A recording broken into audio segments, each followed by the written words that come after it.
uma varredura do campo, né, para saber se ali poderíamos encontrar algo mais que interessasse as provas. E havia no local alguns objetos muito antigos que se verificava que estavam ali há bastante tempo, como por exemplo uma garrafa PET toda empoeirada, que há muito tempo não servia de prova, uma caneta limpa, inteira.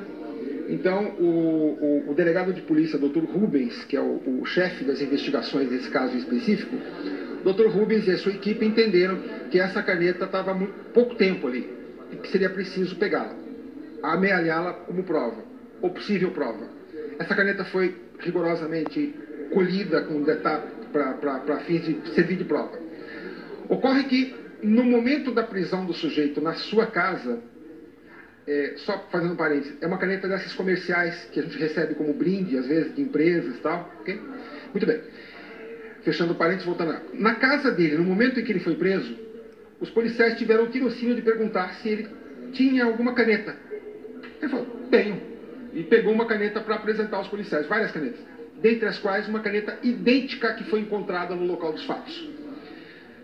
Ou seja, ele recebeu mais de uma caneta de brinde, e a coincidência não podia ser tão grande. Uma caneta de uma empresa que não tem nada a ver com a região, nem de Guararema, nem de Mogi das Cruzes. Uma caneta de outra cidade, de uma empresa de outra cidade.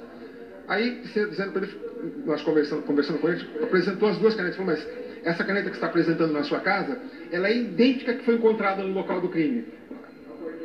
Caneta que eu perdi. Ele acabou deixando a caneta cair no local do crime e serviu como prova, né? A gente tem mais uma pergunta do estúdio. Marcela, a verdade sempre aparece, né? Não tem jeito. Agora eu queria te perguntar mais uma coisa.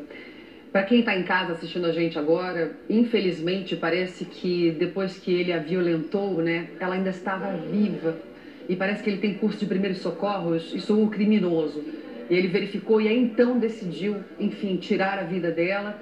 Queria que você perguntasse para o delegado se foi exatamente isso que aconteceu, se realmente ela ainda estava viva e o que leva um assassino frio a tomar essa atitude, vamos dizer assim, final. Seria para se safar do crime ou por uma atitude de desespero? O que leva um criminoso a dar cabo da vida de uma pessoa depois de já ter cometido um outro crime, né? Doutor, sobre o que aconteceu ali no final do crime, né? Depois de ter estuprado essa garota, o criminoso viu que ela ainda estava viva. Foi então depois que ele decidiu matá-la? E o que leva um homem, um criminoso, a agir tão friamente dessa forma, doutor? Posso pedir só uma gentileza antes de responder essa pergunta? Eu quero ficar na frente do banner da Polícia Civil para deixar patente a nossa marca, porque essa é uma marca da Polícia Civil de São Paulo. As investigações formam uma marca da Polícia Civil de São Paulo. Pois bem, a pergunta é se no momento do... Depois, né, de cometer esse crime, doutor, como aconteceu? Ela ainda estava viva e aí depois de ter abusado sexualmente da Rayane, aí depois é que ele matou realmente? Sim. O abuso sexual foi num sítio, onde o celular foi jogado, às margens da rodovia Dutra, sentido Jacareí, etc. Ali foi o abuso sexual, ali foi o estupro, tá? Ela tentou ligar para a polícia, ele tomou o celular dela, jogou fora, etc. Houve, claro, da parte dela uma reação, ela tentou se desvencilhar do sujeito, e ele conseguiu tirar a consciência dela. Ela ficou inconsciente porque ele usou aquilo que se chama de mata-leão. Ele a enforcou com os braços, ele agarrou com os braços, de tal forma que ela desmaiou, ela apagou. Muito bem. Com ela apagada no carro, desmaiada no carro, ele percorreu um período ainda até o local onde ele resolveu realmente matá-la. Segundo a versão dele, ele ficou com muito medo de ser comprometido pela versão dela de estupro. Não tinha como sair dessa acusação, vamos colocar assim, no futuro.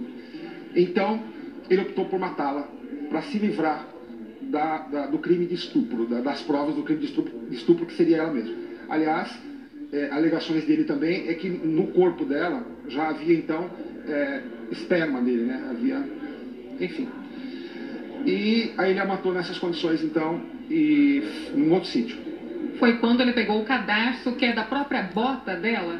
Exatamente, ele usou para matá-la. Então, ela já estava desmaiada. Ele ainda achou que ela estivesse já morta nesse trajeto após o estupro. Tomou o pulso dela jugular, inclusive, verificou se ela estava morta ou não. Não estava morta, sentiu que ela estava viva. Fazendo aqui um parênteses também, ele é um sujeito que tem preparo para saber disso, ele era bombeiro civil, tem formação como bombeiro, sabe, era salva-vidas, enfim. Ele sabe que quando uma pessoa está viva ou morta, sabe precisar isso. Precisou que ela não estava morta, então ele pegou o cadarço da morta dela e aí acabou por estrangulá-la. Então aí ela morreu e em seguida ele jogou o corpo, deixou cair a caneta, etc e tal. E a história segue, né?